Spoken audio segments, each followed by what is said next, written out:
오늘 우리에게 주시는 하나님의 말씀은 누가복음 12장 말씀입니다. 13절에서 21절까지 말씀을 한 절씩 교독하겠습니다.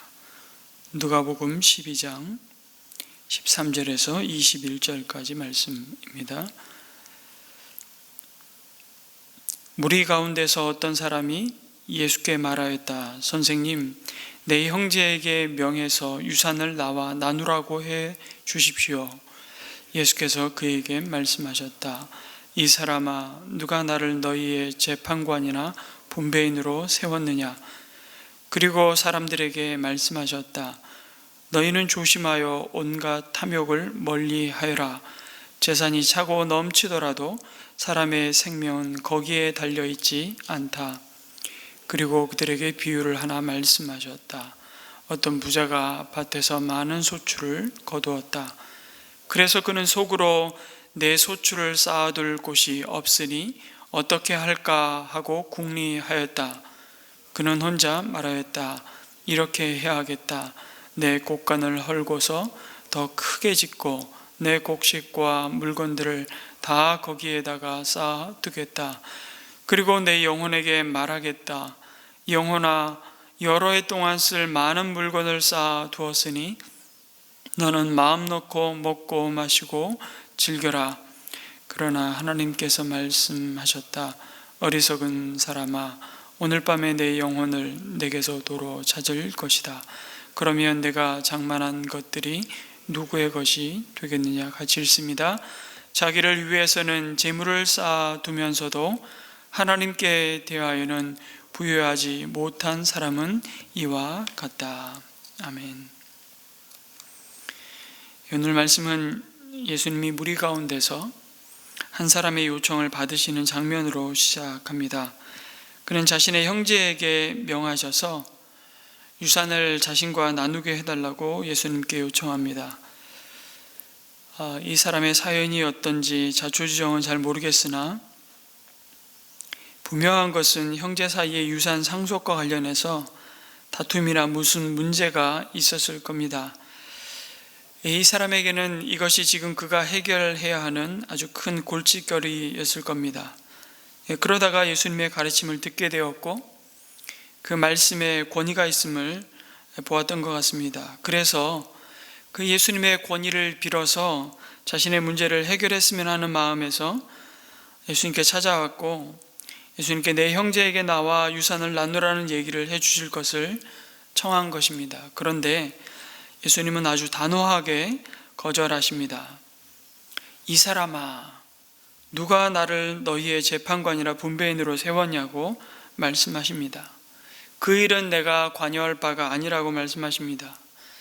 이 뉘앙스를 잠깐 보면 오히려 그 사람을 꾸짖고 계신다는 생각이 들죠. 왜 이렇게까지 매몰차게 그의 요구를 거절하셨을까요? 그럴 만한 지혜가 없으신 분도 아니었고 그가 가진 문제가 아주 참 사소한 일이라고 생각하셨기 때문도 아니었을 겁니다. 예수님은 겉으로 드러난 이 사람과 그 형제의 문제는 단순히 유산이 정말 공평하게 정의롭게 나눠지지 않은 문제가 아니라 보다 근원적인 문제, 바로 죄의 문제죠. 탐욕의 문제임을 보셨던 것입니다. 그래서 이어서 주신 말씀이 그 이유를 드러냅니다. 15절이죠. 너희는 조심하여 온갖 탐욕을 멀리하여라. 재산이 차고 넘치더라도 사람의 생명은 거기에 달려있지 않다. 예수님을 찾아온 그 사람은 자신의 속 사정을 다 말하지는 않았지만 예수님은 그 모든 상황을 이미 다 보셨습니다. 그가 무슨 동기와 목적을 가지고 자신에게 유산 분배의 판단제가 되어달라고 요청하는지를 다 꿰뚫어 보셨던 것입니다. 그 내면의 마음은 바로 탐욕이었다는 사실을 말입니다. 그는 이미 재산이 차고 넘쳤던 자였습니다. 그럼에도 형제에게 분배된 그 유산이 탐이 났던 것이죠. 탐욕, 오늘 이 탐욕이라는 주제, 죽음에 이르는 7가지 대죄를 우리가 한번 살펴볼 때 탐욕의 주제를 살펴보았습니다. 이 탐욕이라는 단어가 헬라어로 플레오넥시아라는 단어인데요. 이 의미는 자신이 이미 지닌 것과 상관없이 더 많은 것을 가지고자 하는 끊임없는 욕구를 가리킵니다. 다시 말해서 통제되지 않는 것이 돈이 되었던, 정욕이 되었던, 명예가 되었던, 무엇이 되었든지 간에 통제되지 않는 욕망을 가리킵니다. 탐욕이란 일시적인 재물에 대한 갈망 자체가 아니라 사실은 지나친 갈망이라고 말할 수 있습니다. 탐욕으로 눈먼 자는 결국 자신의 안전과 안정을 보장하고 생명을 지킬 수 있는 길은 유일한 길은 재물에 달렸다고 믿는 것입니다. 그래서 이런 생각을 기본적으로 가지고 있죠. 돈은 무조건 다다익선이다. 많으면 많을수록 좋은 것입니다. 생명이 재물에 달렸다고 믿기 때문입니다. 여러분, 재물을 쌓고 저축하고 미래를 위해 준비하는 것이 잘못됐다고 말씀하는 게 아닙니다.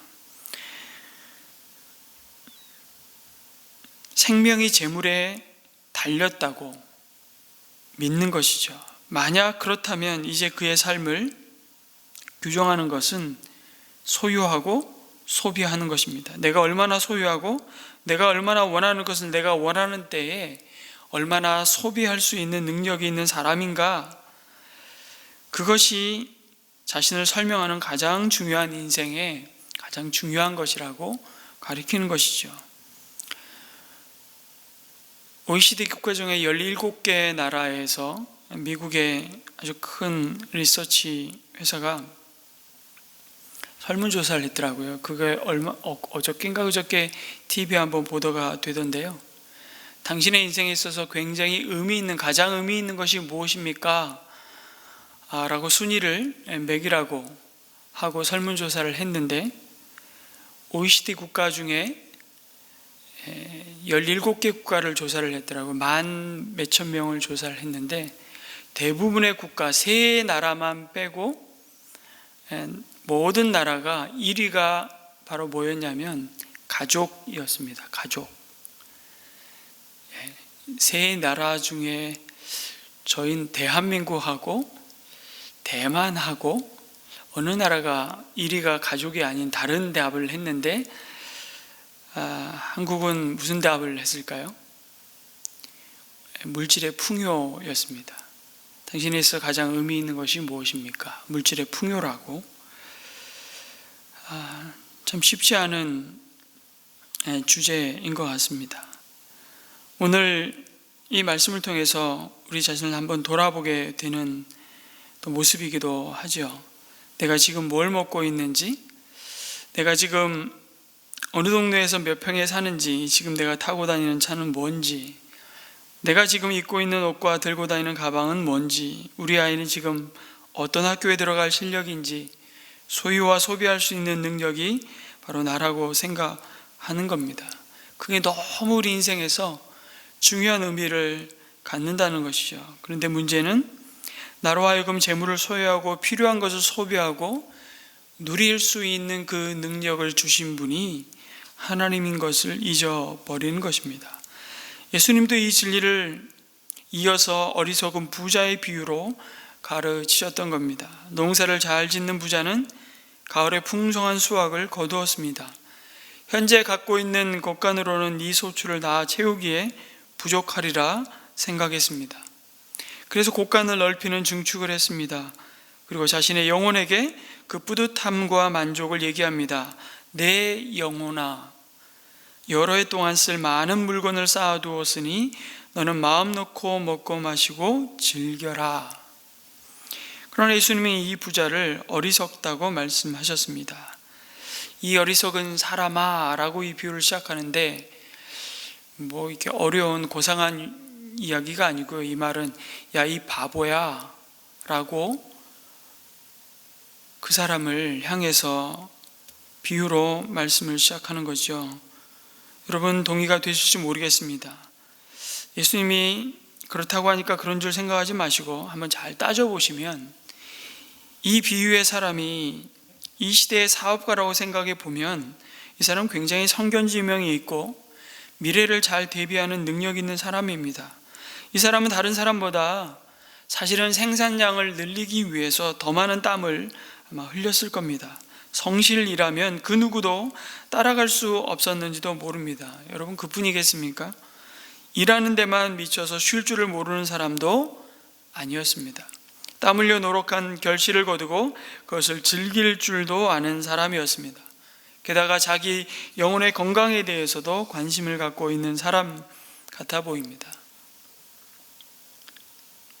인간적으로 말하면 삶을 바라보는 이 사람의 태도는 굉장히 매력적인 사람이죠. 이 사람이 자신의 재산을 증식하는 데 있어서 무슨 부정축제를 했거나 사기를 쳤거나 다른 사람의 것을 빼앗았다는 말도 없습니다. 사업을 잘한 것밖에 없습니다.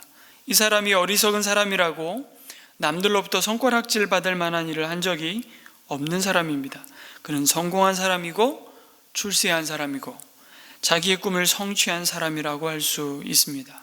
모든 사람의 박수와 부러움을 받기에 합당한 사람이었을 겁니다. 한마디로 정말 괜찮은 사람입니다. 그런데 비유로 말씀하시지만 예수님은 이 사람을 어리석은 부자라고 말씀하십니다. 무엇이 문제입니까? 이 부자의 독백을 잘 들어보십시오. 그를 온통 사로잡고 있는 생각과 관심과 기대는 무엇입니까? 무슨 말이 제일 많이 등장하죠? 그것은 나라는 말입니다. 내 소출, 내 곡간, 내 곡식, 내 물건, 나밖에는 없습니다. 그는 이 모든 것의 출처가 철저하게 자신이라고 믿습니다. 이 사람의 입술에는 당신이 없습니다. 하나님의 자리가 없습니다. 그리고 심지어 내 영혼까지도 내 것이라고 말합니다. 안타깝게도 이 부자는 그것이 내 것이 아니라는 사실을 인생의 마지막 순간에 비로소 뼈아프게 깨닫는 것이죠. 그는 하나님 때문에 그리고 이웃들의 따뜻한 그 도움 때문에 존재함에도 불구하고 하나님과 이웃을 의도적으로 제거해 버리는 삶을 오히려 자랑합니다. 탐욕의 특징이 바로 이것입니다. 이웃에 대해 무정하고 무관심하게 되는 것이죠. 그래서 도로시 세이어즈라는 사람은 탐욕을 차가운 마음의 죄라고 표현했습니다. 바로 인색함이죠. 그리고 여러분, 다가올 미래가 내가 쌓아둔 재물에 달렸다고 믿는 것은 결국 내일부터 이어지는 말씀에 산상수훈에도 가르치고 있는 끊임없는 불안과 염려가 가져온 탐욕의 또 다른 모습이라고 말씀합니다. 그래서 한번 말씀드렸죠.